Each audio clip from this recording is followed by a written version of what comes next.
지난 5월 태국 파타야에서 발생한 한국인 드럼통 살인 사건의 범인 3명이 넉 달 만에 모두 구속되며 사건의 진상규명에도 속도가 날 전망입니다. 한반도 먼 남쪽 해상에서 열대요란이 계속해서 발생하면서 기상청이 진로를 예의주시하고 있습니다. 늦더위는 이번 달까지 이어지다 다음 달부터 기온이 떨어질 전망입니다. 거창 군민들의 화합의 장, 거창 한마당 대축제가 막을 올렸습니다. 거창의 맛과 멋, 흥을 느낄 수 있는 축제 현장을 다녀왔습니다. 27일 오전 통영시청 앞 도로를 달리던 승용차에서 불이 났습니다. 소방당국은 엔진 과열로 인한 화재로 추정하고 정확한 사고 원인을 조사 중입니다.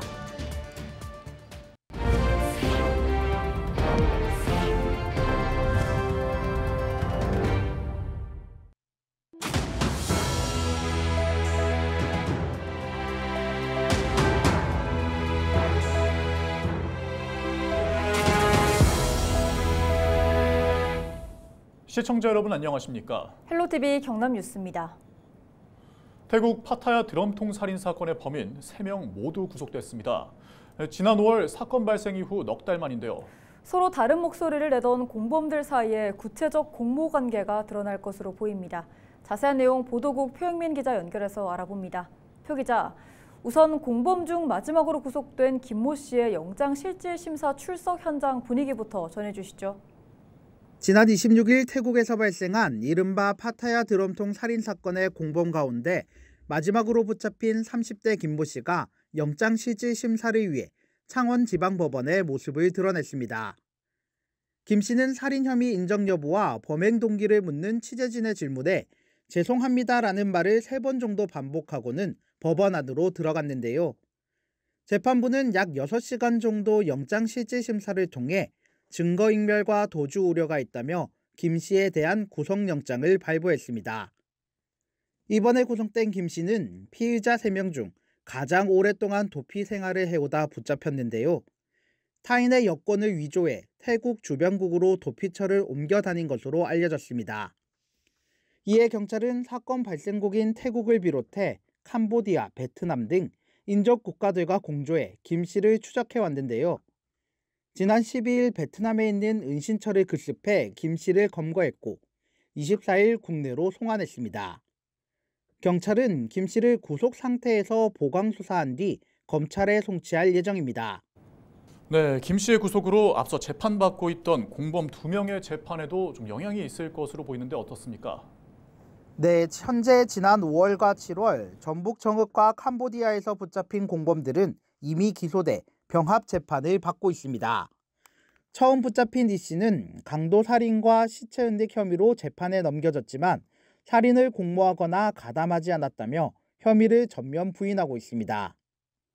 또 다른 이 씨도 강도와 시체 은닉, 공갈 미수 등은 인정한다면서도 살인 공모와 시체 손괴에 가담한 사실은 없다고 주장하고 있습니다. 이들은 그동안 마지막으로 붙잡힌 김 씨를 주범으로 지목한 것으로 알려졌습니다. 이제 김 씨가 구속된 만큼 구체적인 공모 관계와 사건 진실 규명에 속도가 날 것으로 보입니다. 경찰도 공범이 서로 주고받은 메시지와 관련 증거를 확보한 만큼 협의 입증에 문제가 없다며 피해자들의 합당한 처벌을 받을 수 있도록 하겠다고 밝혔습니다. 네, 모든 범인이 붙잡혔는데 유족들의 반응은 어떻습니까? 우선 피해자의 친누나인 A씨는 피의자 검거에 노력한 경찰에 감사의 뜻을 전했습니다. 그러면서 피해자들의 신상을 공개할 것과 엄벌에 처할 것을 호소했습니다. 앞서 공범들의 재판을 지켜본 A씨는 사람을 죽여놓고 피의자 중 한 명은 변호사를 고용해 형량을 줄일 생각만 하고 있다며 분노했습니다. 또 피의자들이 동생에 대한 미안함도 없이 살인 혐의 부인만 해왔다며 재판을 통해 엄벌에 처해지길 바란다고 강조했습니다. 네, 잘 들었습니다. 보도국 표영민 기자였습니다. 한반도 먼 남쪽 해상에서 태풍의 씨앗인 열대요란이 계속해서 발생하고 있습니다. 가을 태풍이 북상에 영향을 줄 수 있는 만큼 기상청은 상황을 예의주시하고 있는데요. 늦더위는 이번 달까지 이어지다 다음 달부터는 기온이 떨어질 전망입니다. 보도에 안수민 기자입니다. 지난 25일 발생한 제16호 태풍 시마로는 26일 일본 가고시마 남쪽 해상에서 열대저압부로 약화하면서 우리나라에 영향은 없었습니다. 하지만 필리핀 동쪽과 괌 부근 해상에서 곧 태풍이 될 열대저압부와 태풍이 동시에 북상하고 있습니다. 괌 인근 해상에 있던 열대저압부는 27일 오후 3시 제17호 태풍 제비로 발달했고 일본 동쪽을 따라 북상할 전망. 기상청은 필리핀 동쪽 해상에 있는 열대저압부의 진로를 주목하고 있습니다. 이 열대저압부는 이번 주말 제18호 태풍 끄라톤이 될 것으로 보이는데 수치 모델별로 예상 진로가 유동적이지만 일부 모델은 우리나라 남해안 쪽으로의 북상 가능성을 보여주고 있습니다. 변동성은 중국 내륙의 차고 건조한 공기의 강도나 방향에 따라서 열대저기압 발달 정도에 따라서 진로 유동성이 매우 큰 상황이고요. 낮 최고 기온이 30도를 넘기며 9월 말까지 늦더위가 이어지고 있는 부산. 다음 달부터 찬 공기가 남하하면서 2일에는 아침 최저 기온이 20도 아래, 낮 최고 기온이 25도 아래로 떨어질 전망입니다. 기상청은 태풍 북상 상황에 따라 다음 주 날씨 변동성이 큰 만큼 추가로 발표되는 기상 정보를 참고해 줄 것을 당부했습니다. 헬로티비 뉴스 안수민입니다. 가을은 축제의 계절이라고 하죠. 선선한 가을 날씨가 이어지고 있는 가운데 지역마다 특색 있는 다양한 행사가 펼쳐지고 있습니다. 이번 주말 거창군에서는 6만 군민 화합회장, 거창 한마당 대축제가 열립니다. 볼거리, 먹거리, 즐길거리를 모두 갖춘 그 현장을 전주현 기자가 다녀왔습니다. 치타데이 연주가 축제의 시작을 알립니다. 거창군 인구 증가의 염원을 담은 거창읍 캐릭터 거창이의 돌잡이 신용과 각 나라의 전통 의상을 입고 행진하는 다문화 가정까지 거창군 12개 읍면을 비롯해 학교와 단체 등 총 19개 팀이 참가한 거리 퍼레이드가 펼쳐집니다. 거리를 가득 메운 군민들은 즐거운 표정으로 손뼉을 치거나 손을 흔들며 응원을 보냅니다.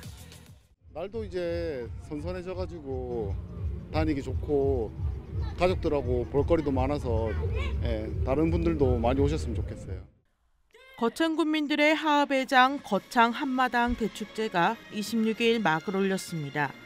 이번 축제는 거창을 대표하는 사과와 샤인머스켓 등 고품질의 농산물을 시중보다 저렴하게 구매할 수 있고 풍성한 먹거리를 즐길 수 있는 농산물 대축제를 비롯해 아림예술제와 다문화축제가 한 곳에서 진행돼 남녀노소 누구나 즐길 수 있는 행사로 마련됐습니다. 올해 처음 선보이는 수상 멀티미디어 쇼와 밀리터리 서바이벌은 축제에서 빠질 수 없는 백미입니다.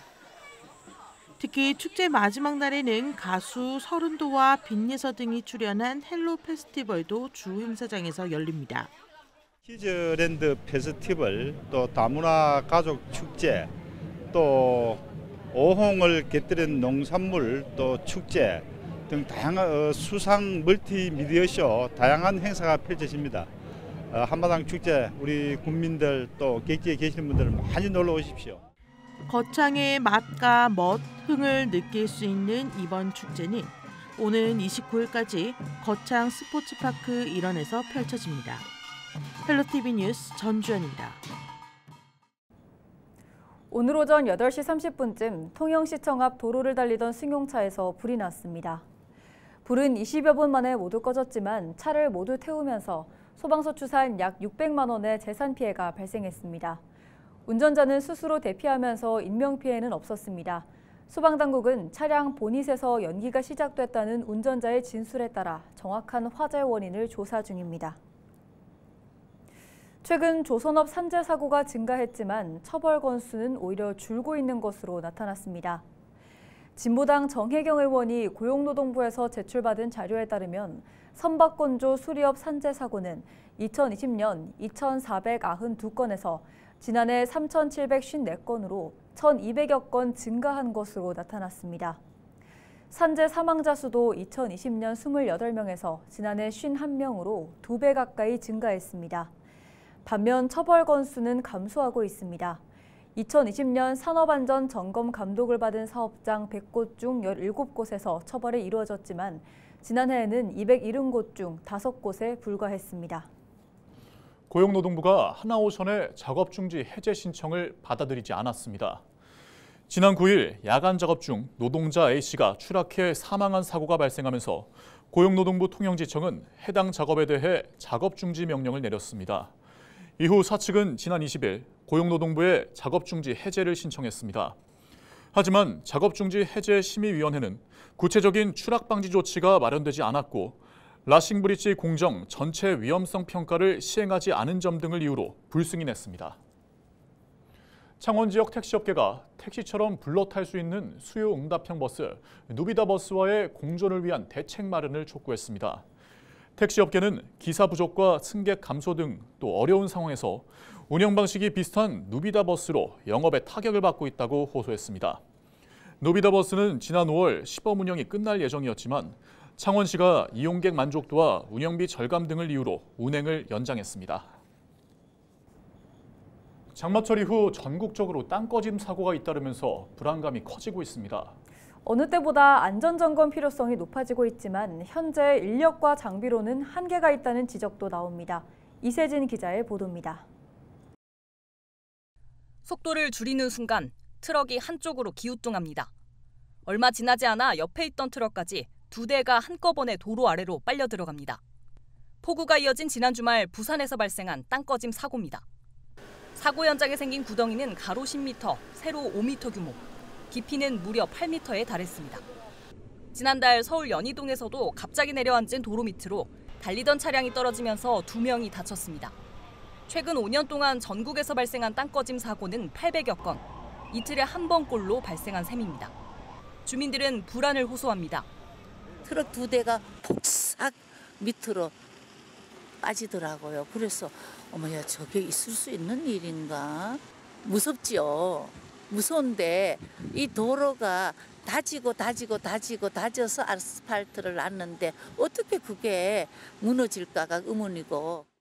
땅 꺼짐은 지형 특성과 기상 상황, 매설물 영향에 따라 복합적으로 발생합니다. 사고를 예방하려면 지속적인 점검을 통해 지하에 있는 빈 구멍을 미리 찾는 수밖에 없습니다. 점검 장비인 지표 투과 레이더를 활용하면 도로 아래 2m까지 살펴볼 수 있습니다. 하지만 관리 주체인 지자체는 전문 장비와 인력을 갖추지 못한 경우가 대부분입니다. 때문에 자체 장비가 있는 서울과 부산 이외 나머지 지역은 정부가 장비 8대로 집안 탐사를 지원하고 있습니다. 이렇게 지하 빈 공간 780여 곳을 찾아 복구했지만 한정된 자원으로 수요를 따라가기에는 역부족입니다. 지난 6월까지 점검을 마친 도로는 전체 도로의 10%에도 못 미쳤습니다. 싱크홀 사고는 언제 어디서 발생할지 모르는 그런 위험 요인을 가지고 있습니다. 그래서 선제적인 예방을 통해서 사전에 위험 요인을 제거하는 것이 매우 중요합니다. 관련 장비 그리고 전문 인력을 확충해서 집안 탐사 범위를 확대해야 합니다. 최근 5년 안에 땅 꺼짐 사고로 숨지거나 다친 사람은 35명. 누구라도 도로 위 지뢰의 피해자가 될 수 있다는 불안감 속에 보다 근본적인 대책이 필요하다는 목소리가 커지고 있습니다. 헬로티비 뉴스 이세진입니다. LG 헬로비전 경남방송이 고성군의 마음 나눔 꾸러미를 전달했습니다. 27일 고성군청에서 열린 행사는 LG 헬로비전 직원과 이상근 고성군수, 군청 관계자 등이 참석한 가운데 500만 원 상당의 마음 나눔 꾸러미가 전달됐습니다. 마음 나눔 꾸러미는 고청군 특산품을 판매하는 공룡나라 쇼핑몰을 통해 구입한 쌀과 밀가루, 표고버섯 등 식료품을 담았습니다. 이날 전달된 마음 나눔 꾸러미는 경남 사회복지 공동모금회를 통해 지역 내 저소득층 100세대에게 전달될 예정입니다. LG 헬로비전은 지역경제 활성화와 취약계층 지원을 위해 지난 2021년부터 해마다 마음 나눔 꾸러미 전달식을 진행하고 있습니다. 경상남도가 27일부터 전국체전 개폐회식 입장권을 선착순으로 무료 배부합니다. 입장권은 주민등록 주소에 상관없이 경남 18개 시군 읍면동 행정복지센터에서 1인당 2장씩 받을 수 있습니다. 개폐회식 행사는 입장권이 없으면 관람할 수 없습니다. 전국체전 개폐식은 다음 달 11일 오후 5시부터, 폐회식은 17일 오후 5시 반부터 우주에서 우주로 화합의 불꽃이란 주제로 김해 종합운동장에서 진행됩니다. 이상으로 뉴스를 마칩니다. 함께해 주신 여러분 고맙습니다.